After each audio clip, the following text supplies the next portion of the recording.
بسم الله الرحمن الرحيم. يا أيها المزمل قم الليل إلا قليلا نصفه أو انقص منه قليلا أو زد عليه ورتل القرآن ترتيلا إنا سنلقي عليك قولا ثقيلا إن ناشئة الليل هي أشد وطئا وأقوم قيلا إن لك في النهار سبحا طويلا واذكر اسم ربك وتبتل إليه تبتيلا رب المشرق والمغرب لا إله إلا هو فاتخذه وكيلا واصبر على ما يقولون واهجرهم هجرا جميلا وذرني والمكذبين أولي النعمة ومهلهم قليلا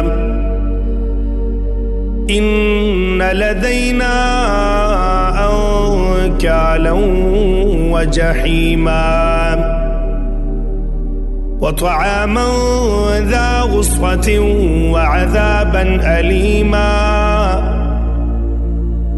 يوم ترجف الأرض والجبال وكانت الجبال كثيبا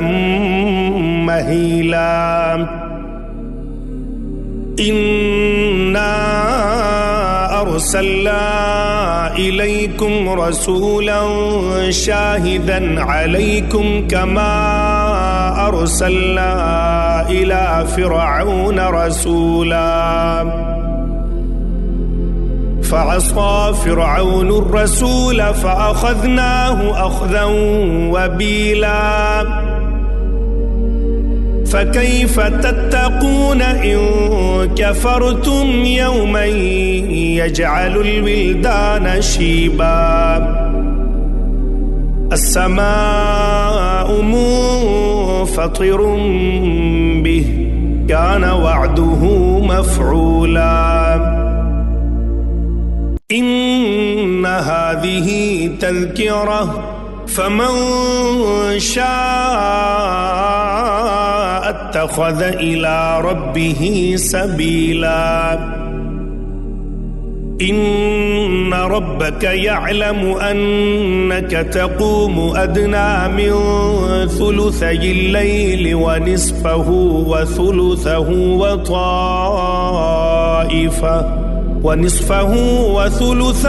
وطائفة من الذين معك والله يقدر الليل والنهار علم أن لن تحصوه فتاب عليكم فاقرؤوا ما تيسر من القرآن علم أن سيكون منكم مرضى وآخرون يضربون في الأرض يبتغون من فضل الله وآخرون يقاتلون في سبيل الله فاقرؤوا ما تيسر منه وأقيموا الصلاة وآتوا الزكاة وأقرضوا الله قرضا حسنا وما تقدموا لأنفسكم من خير تجدوه عند الله هو خيرا